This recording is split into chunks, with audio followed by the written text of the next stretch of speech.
Sayuha oy. Oh, sayuha kayo. Ha? Sayuha kayo nila. Oh, diba? Sayuha kayo. Yes. Yes mga idol, update dito mga idol. Mao din ang mga LTO nga dili makontento silang sweldo. Oh, nangilkil pa kapangatang sa dalan. Illegal nga trabaho, nadakpan sakto. Now, give pa-push up dan ayagi. Pusasan no. O iya lang inokto ko. Tanawa, ulahin na lang ang pagbasol. Kuha na ilang mga ngalan no. Nya baklit ang usaw. Dapat kontento na mo sa inyo ang sweldo. Trabaho lang tas patas. Kasuhan pa mo, prisuhon pa mo. Tangtangon pa mo sa inyo ang trabaho. Ang iyong pamilya luoy kayo. So paki-share lang ani mga idol, paki-like lang mga idol. Kung makatag pun pagtulunan sa uban mga idol nga dinhi angay buhaton mga idol.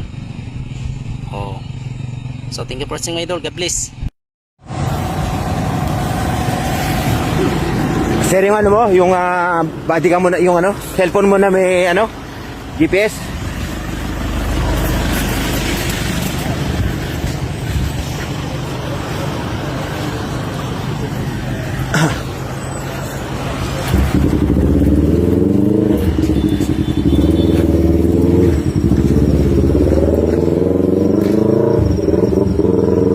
Bago lang ako sa LTO, naka-receive na ako ng reklamo na yung Trento, Caraga, merong mga LTO enforcers na hinihingan yung mga truck drivers, ranging from 500 pesos up to 2,000 pesos.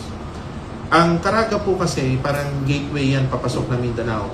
So lahat po ng mga truck pumapasok dyan kapag magdi-deliver ng Mindanao, which is yung papunta ng Davao, papunta kung saan-saan probinsya.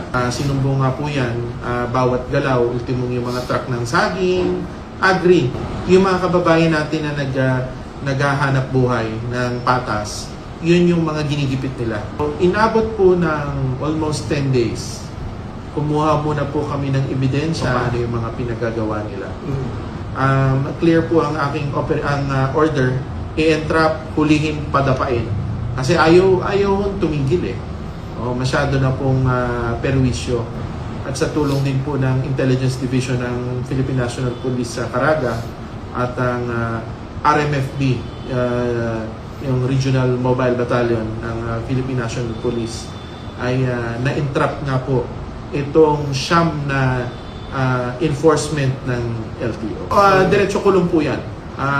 Inquest po kaagad. Tapos sa amin naman po sa LTO, may administrative case po silang mga kakaharapin. Automatic po yan masususpend, pero ang recommendation ko po yan tanggalin at kasuhan din ng kasuhan. So yung pong mga mabibigat na parusa na dapat ibigay dyan ay gagawin po namin.